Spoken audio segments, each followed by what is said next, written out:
মোহরীপুর শঙ্করপুর এলাকার বাসিন্দা সুবীর সেন, বয়স ৩১ বছর। মোহরীপুর আরএফ এলাকার কাজ করতে গিয়ে বিদ্যুৎপৃষ্ট হয়ে মৃত্যু হয়। সুবীর সেন পেশায় রাজমিস্ত্রি।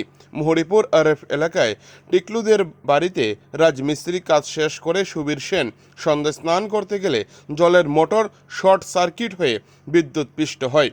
সঙ্গে সঙ্গে সুবীর সেনকে মোহরীপুর প্রাথমিক স্বাস্থ্যকেন্দ্রে নিয়ে গেলে সেখানে কর্তব্যরত চিকিৎসক শান্তিরবাজার জেলা হাসপাতালে রেফার করে।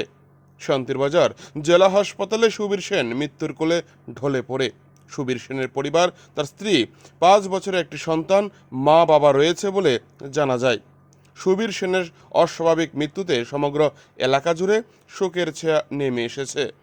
সুবীর সেনের মৃতদেহ শান্তিরবাজার জেলা হাসপাতালের মর্গে রাখা হয়েছে। শুক্রবার মৃতদেহ ময়নাতদন্তের পর পরিবারের লোকজনের হাতে তুলে দেওয়া হবে বলে জানা গিয়েছে হাসপাতাল সূত্রে। আপনারা পেশেন্টটা কোনখান থেকে নিয়ে আইছেন? মুড়িপুর হসপিটাল থেকে অ্যাম্বুলেন্সে। কিতে হয়েছিল?